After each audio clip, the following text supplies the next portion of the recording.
Uma das franquias mais valiosas da NBA e, ao mesmo tempo, um time que está há décadas atrás do seu terceiro título. Símbolo de uma das cidades mais conhecidas do mundo. O Times da NBA de hoje conta a história do New York Knicks.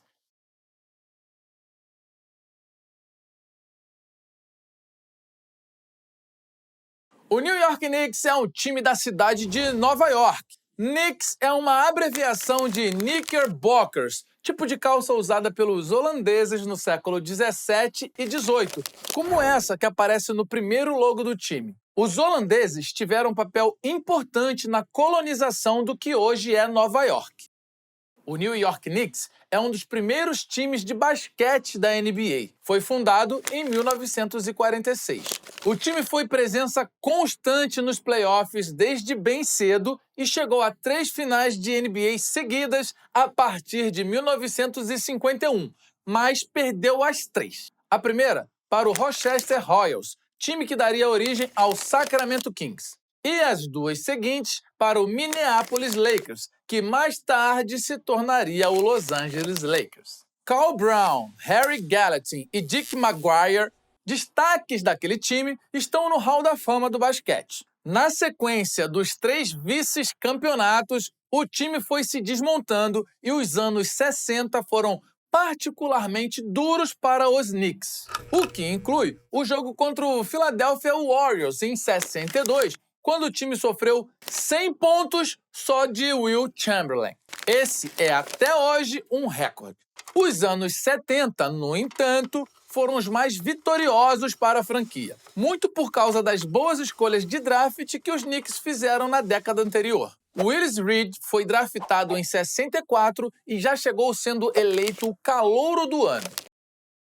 Phil Jackson, um dos maiores treinadores de todos os tempos, chegou à NBA como jogador no draft de 67, quando os Knicks também selecionaram o Walt Frazier. Juntos, Frazier e Reed lideraram um time que também tinha David DeBusschere, rumo ao seu primeiro título em 1970, quando Willis Reed protagonizou uma das cenas mais marcantes que a NBA já viu. Durante o jogo 5 das finais contra o Los Angeles Lakers, o Reed saiu lesionado. O time venceu aquela partida, mas perdeu o jogo 6. Antes do jogo 7, o Willis Reed entrou em quadra mancando, um símbolo de garra e determinação do time. Ele fez as 2 primeiras cestas do confronto e só, mas inspirou o time que venceu a partida e o campeonato. O Reed se tornou o primeiro jogador a levar os prêmios de MVP, MVP das finais e MVP do All-Star Game na mesma temporada. Brabo demais, né? Em 1971, o New York Knicks parou nas finais do leste. No ano seguinte, foi vice-campeão da NBA, perdendo a final para o Los Angeles Lakers, uma breve pausa na sequência absolutamente vitoriosa. Em 73, lá estavam os Knicks de novo nas finais da NBA. Com a ajuda de Earl Monroe, que havia chegado na temporada anterior, os Knicks chegaram ao segundo título. Em 4 anos, tá? Na temporada seguinte, o time caiu nas finais de conferência para o Boston Celtics. Ao fim da temporada, Willis Reed se aposentou. Ele, Earl Monroe, David DeBusschere e Walt Frazier tiveram suas camisas aposentadas em Nova York. Nos anos seguintes, o torcedor dos Knicks viu times instáveis, com destaque para Bernard King, que chegou a ser o maior pontuador da liga em 85. Sparrow. Bernard King. O New York Knicks até chegou a alguns playoffs, mas não voltou às finais. A esperança de dias melhores veio no draft de 85. The New York Knicks, for their first pick, select Patrick Ewing. Membro do Dream Team que conquistou o ouro nos Jogos Olímpicos de Barcelona em 92, Patrick Ewing foi um dos pivôs mais dominantes que a NBA já viu. Patrick Ewing. É o líder histórico do New York Knicks em jogos disputados, arremessos de quadra, rebotes, pontos e tocos. Foram 15 anos dedicados ao basquete em Nova York. Os Knicks começaram a formar um time em torno do Patrick Ewing. No draft de 87, veio o armador Mark Jackson. Em 88, chegou o ala pivô Charles Oakley. Em 90, John Starks. E no ano seguinte, o treinador Pat Riley. Estava formado o time que ganhou o coração do nosso narrador, Rob Porto. Here's Starks from downtown. Eu fui morar nos Estados Unidos em 1990 e era numa época onde a Conferência do Leste da NBA era um lado muito forte, né? Você tinha tido o Detroit Pistons, que tinha acabado de ser bicampeão da NBA, e o New York Knicks estava começando a montar um time muito forte. Eu fui morar em Nova York e, obviamente, a cidade de Nova York, desde 1970, sem ter um time tão forte que fosse candidato a disputar o título, começou a ficar num clima de muita paixão pelo basquete. E aí teve a chegada do Pat Riley, em 91, 92, que fez com que no segundo ano já o Knicks começasse a vencer muito. Em 1993 já chegou em semifinal de conferência, né? Então você acaba se apegando muito, né? O time da torcida da cidade, buscando um título que não chegava desde 73, né? E aí você tem jogadas marcantes, times memoráveis, e aí eu lembro de um específico. Apesar do time do Knicks ser eliminado naqueles playoffs de 93 pelo Chicago Bulls, mas é uma cravada do John Starks num jogo no Madison Square Garden que é absolutamente fenomenal.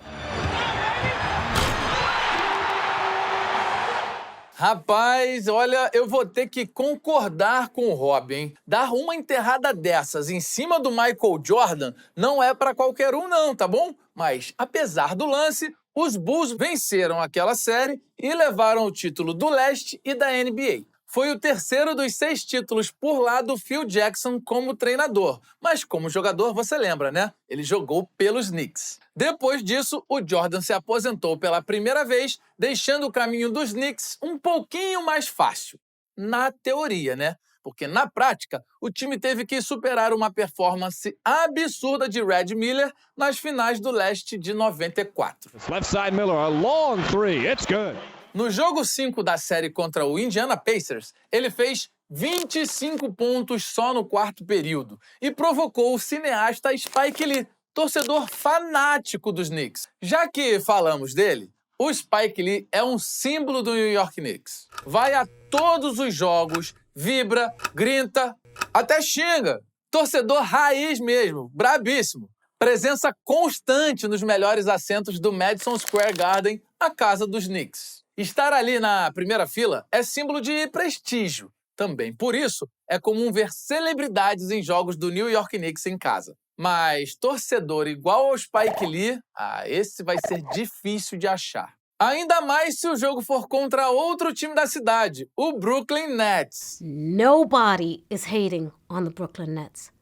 I have not met not one person except Spike Lee.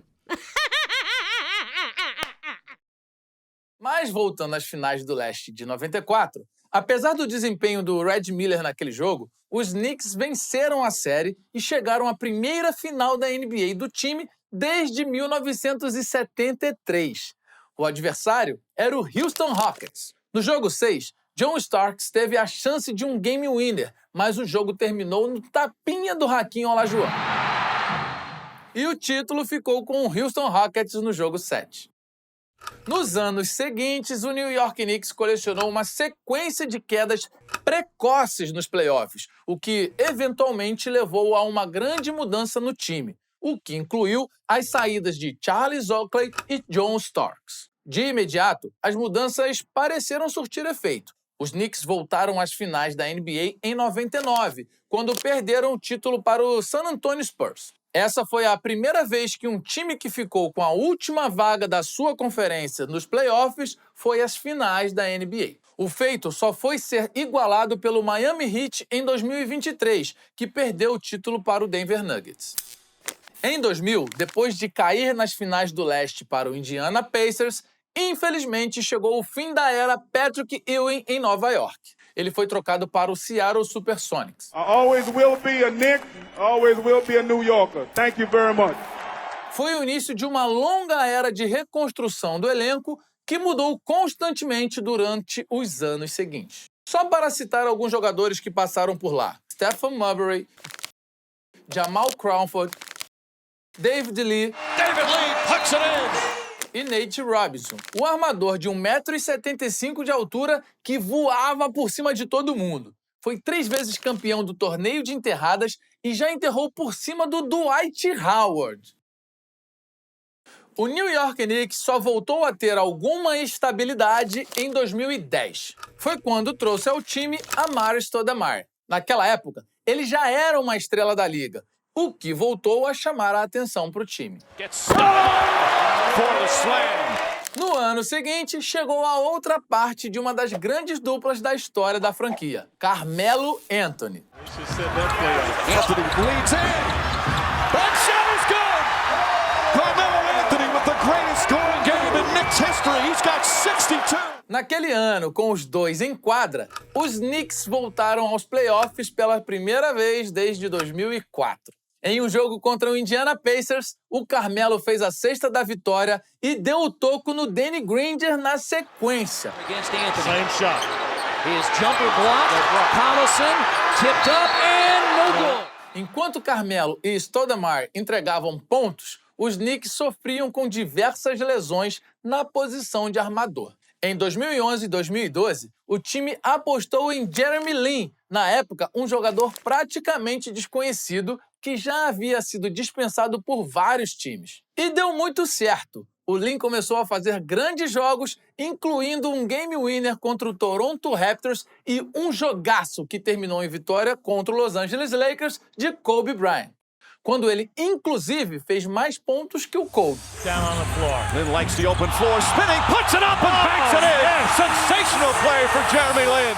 A boa sequência de atuações e vitórias rendeu a ele o apelido de Linsanity, Linsanidade, mas ele acabou deixando o time como agente livre ao final da temporada. Aquele foi o último grande momento dessa era do New York Knicks. Em 2015, Amar'e Stoudemire foi embora. Em 2017, foi a vez do Carmelo Anthony. A partir daí, o time tentou se reestruturar em torno do letão Kristaps Porzingis, draftado em 2015. The New York Knicks select Kristaps Porzingis from Liepaja, Latvia. Ele teve bons momentos em Nova York, mas saiu em 2019. O time atual começou a ser formado no draft do mesmo ano. O R.J. Barrett chegou a Nova York pelo draft e assinaram com o então free agent Julius Randle.